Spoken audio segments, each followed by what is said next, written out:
Okay, I'm going to see if I can record the briefest of videos without being interrupted by dogs barking, my family waking up, and whatnot. I have a hard time with so many people in the house finding a place to record videos. So where we stand is my doctor has sent in, or is going to fax in a prescription for more ketamine to try it for another 2 weeks. And we're going to keep it at the same dose. She said it builds up over time, and each dose it should become more effective. So we're going to try that. So that's where we are with the ketamine. Infusions. My ferritin is very low again. Several years ago, even though I was taking iron supplements because of my Roux-en-Y gastric bypass, they bypassed. I don't have all the upper part of the small intestine where many nutrients are absorbed, iron in particular being one of them. I can take all the supplements in the world and it doesn't maintain my ferritin levels, particularly it's the iron storage. And several years ago, even though I was taking supplements, and bariatric specific supplements at that, my ferritin got down to 7. And I had a mild cardiac event. Sorry, I got some hair or something in my mouth. What that means is I didn't have a full-blown heart attack, but I did have troponin in my blood, which is indicative of something went wrong with my heart. Thankfully, there was no long-term damage, but it was related to low ferritin and anemia. So that's when I started going for rounds of iron infusions. We were pre-dosing. Sorry. Peyton, stop.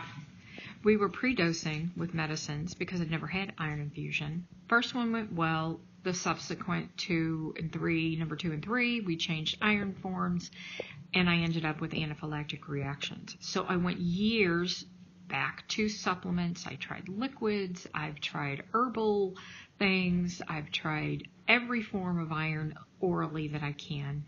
Didn't change the fact that my ferritin drops, and eventually my hemoglobin and hematocrit drop, and I'm in full-blown anemia with no stores, and my red cells start getting smaller, and it's a mess.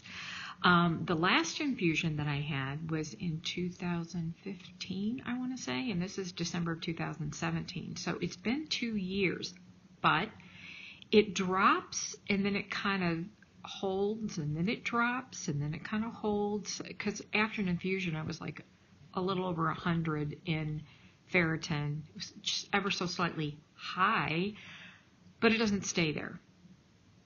And I'm not sure what triggers why it's so slow to drop and then why it suddenly the bottom falls out.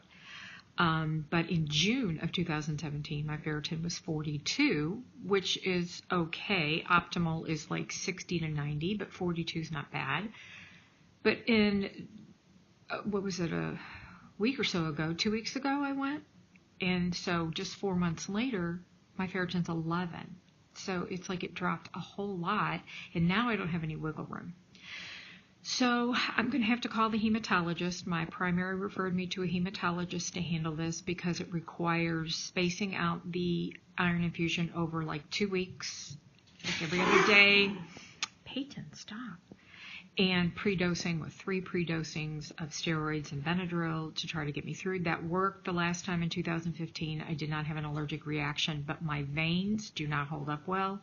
Literally looked like my husband was beating me. People were staring at me in the stores. It was that bad because I went in the summer, so I was wearing short sleeve things, and they were like sticking me 3 and 4 times, trying to leave in like the little butterfly thing that's supposed to last for 2 days, and come back 2 days later, they'd try to use it and blow the vein. So this time, I'm going to have a PIC line inserted, like in my chest, and then that's meant for things like this, where you go over a 2-week period of time, or you've got to do like IV treatments of any sort.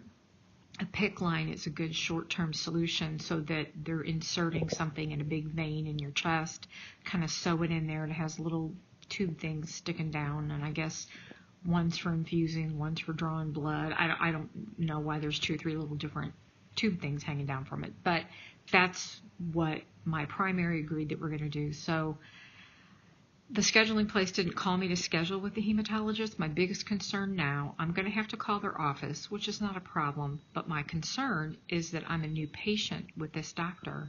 How long am I going to have to wait to get in?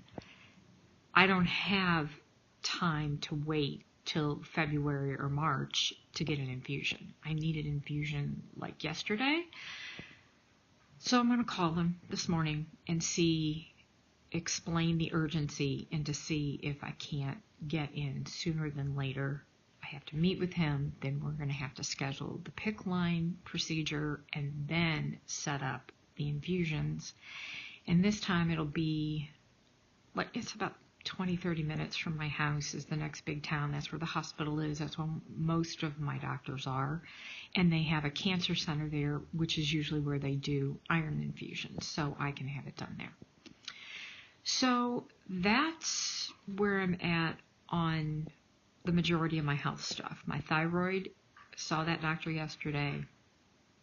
It's being well maintained. We're not making any changes. That's all still good.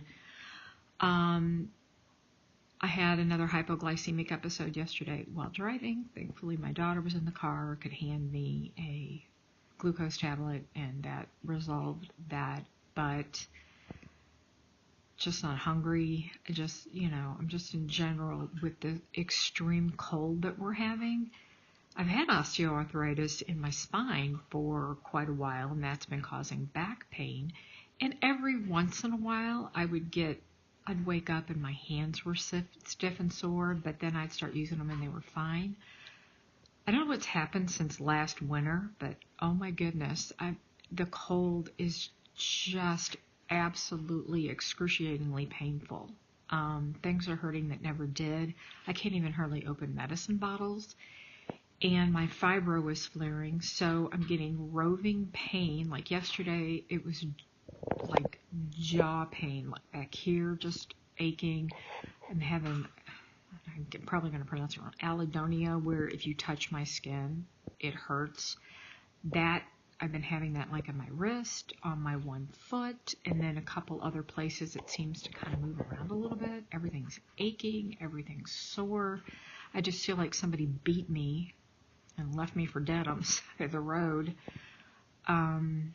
Yeah, that's kind of where everything's at, hoping that continuing with the ketamine will help not only with my migraines, but with my arthritis pain, my fibro pain, that it will kind of calm me down from head to toe, because honestly, that's where I hurt. And I'm hoping that will do the trick. So that's where we're at.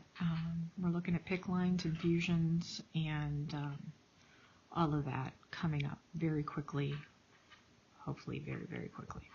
So I will keep you posted on that. Otherwise, have a good day.